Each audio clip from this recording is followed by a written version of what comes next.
আসসালামু আলাইকুম। আমার প্রিয় বন্ধুরা যে যেখানে আছেন সুস্থ থাকুন, ভালো থাকুন। তাসনিম আয়রা চ্যানেল থেকে সবাইকে জানাই স্বাগতম। দেশ ও দেশের বাইরে যারা আমার চ্যানেলটিকে দেখতেছেন তাদেরকে অসংখ্য ধন্যবাদ জানাই। প্রতিদিনের মতন একটি ভিডিও শেয়ার করতেছি, আশা করি আমার প্রিয় বন্ধুদের ভালোই লাগবে। যদি ভালো লেগে থাকে অবশ্যই চ্যানেলটিকে সাবস্ক্রাইব করে পাশে থাকবেন। আজকে তো আপনাদের থাম্বনেল দেখে বুঝতে পারতেছেন, আজকে পেঁয়াজু বানাবো অনেক মচমচা করে সরষে আর দেখতে থাকেন। তা বানাইতে চেয়েছিলাম না, কেননা যেই প্রচণ্ড গরম, তো গরমের তো কোনো থামাথামি নেই, গরম চলতেই আছে। এই জন্য বিকালের নাস্তা খাওয়া বাদ দিয়েছি। এত গরমে ভাজা পোড়া খাওয়া যায় না, যাওয়া যায় না। তো সব রকমের পেঁয়াজের কুচি, আদা রসুন আমি সব কিছু, জিরার গুঁড়া, মরিচের গুঁড়া, একটু হলুদের গুঁড়া দিয়েছি। আর ঝালটা কম দিয়েছি, কেননা আয়রা খাবে, বাচ্চারা তো খাবে, সেই জন্য পরিমাণটা আমি একটু কমই দিয়েছি। আর পেঁয়াজের পরিমাণটা একটু বেশি দিয়েছি। পেঁয়াজও বানালে তো পেঁয়াজের পরিমাণটা বেশি দিতে হবে, ওই আর কি। আর আমি তেলটা গরম তেল বসিয়ে দিয়েছি। গরম তেলের থেকে 2 ফোঁটা তেল এখানে পেঁয়াজের মধ্যে দিয়ে দিলাম। দেখবেন পেঁয়াজ একদম মচমচা হয়ে যাবে। এই টিপসের কথাই আপনাদের সাথে শেয়ার করলাম, এই আর কি। তা যাই হোক, আমি এখানে 2 ফোঁটা তেল দিলাম, মানে 2 চামচের মতন গরম তেল। একপাশে কড়াইটা বসিয়ে দিয়েছি তেলটা গরম হওয়ার জন্য। তো এখন আমি সব কিছু দেওয়া শেষ, এখন ভালোভাবে মাখিয়ে নিচ্ছি। আর এখন ভেজে নিব সবগুলা। তা থাকেন আপনারা পাশে। যারা এখন একটি লাইক দেননি, অবশ্যই চ্যানেলটিকে সাবস্ক্রাইব করে একটা লাইক, কমেন্ট, শেয়ার করে দিবেন আমার প্রিয় বন্ধুরা। তাই যে আমি আস্তে আস্তে কিন্তু এক এক করে এখন সবগুলো পেঁয়াজও ছেড়ে দিচ্ছি। আর তেলগুলো একটু বেশি দিয়েছি, আর পেঁয়াজুতে তেল বেশি না দিলে পেঁয়াজু অত মজা হয় না, সেজন্য আমি এগুলা দিচ্ছি।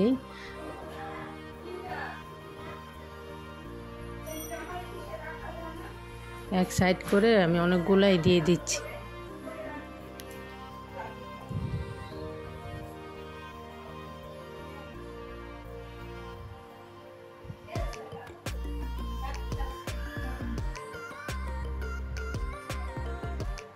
এখন আমি সবগুলো দিয়ে দিচ্ছি।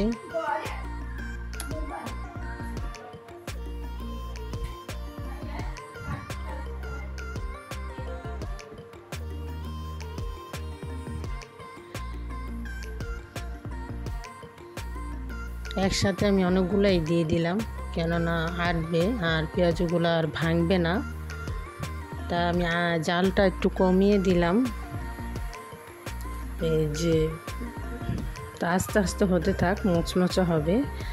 আর ফ্যানের বাতাসের শব্দ হয়তো আপনারা একটু পেতে পারেন, কেননা প্রচণ্ড গরমের মধ্যে ভয়েস দেওয়াটা অসম্ভব। আর তা তো ঢাকা কারেন্ট আছে, কিন্তু দেশ গ্রামে তো কারেন্ট অতটা থাকে না, খুবই অসুবিধা। ঢাকায় হয়তো কারেন্ট এখন আছে, কবে যে নেয় বলতে পারতেছি না, কেননা স্কুল কলেজ তো এখন, কলেজ হয়তো মোটামুটি কোনো জায়গায় বন্ধ দেয়নি, আর স্কুল তো সব জায়গায় বন্ধ দিয়েছে, তো সেই জন্য হয়তো বা কারেন্ট অত নিচ্ছে।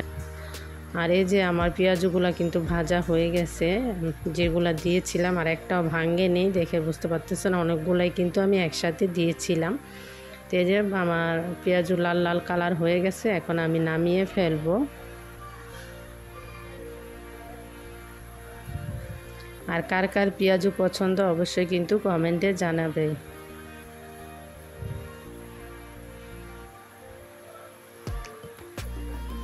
ভাজতে চেয়েছিলাম না, তবে গরম তো আর কবে গরম শেষ হবে জানি না। তা বিকালে মাঝে মধ্যে নাস্তা না বানালে বাচ্চারা তো কী করে, তারপরে আমি মনে করলাম ডালগুলাই রোজার মাসে আনা নষ্ট হয়ে যাবে, সেজন্য ভেজে দিলাম।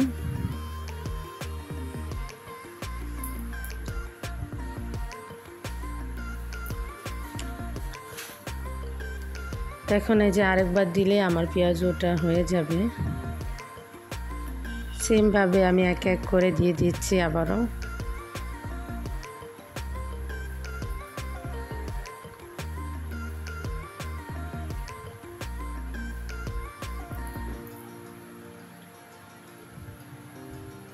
পেঁয়াজুর হচ্ছে মানে ডালটা একটু শুকনা শুকনা করে বাটলে তাহলে কিন্তু পেঁয়াজুটা আপনার সুন্দর হয়, ভাঙবে না।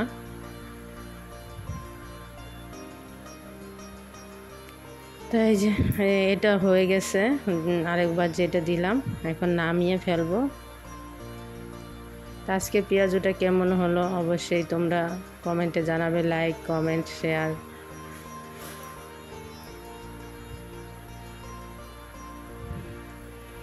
এই যে আমার পেঁয়াজু তোমাদের সাথে একটু শেয়ার করলাম, এখানে ভিডিওটা শেষ করলাম। আল্লাহ হাফেজ, আসসালামু আলাইকুম ওয়া রাহমাতুল্লাহি ওয়া বারাকাতুহু।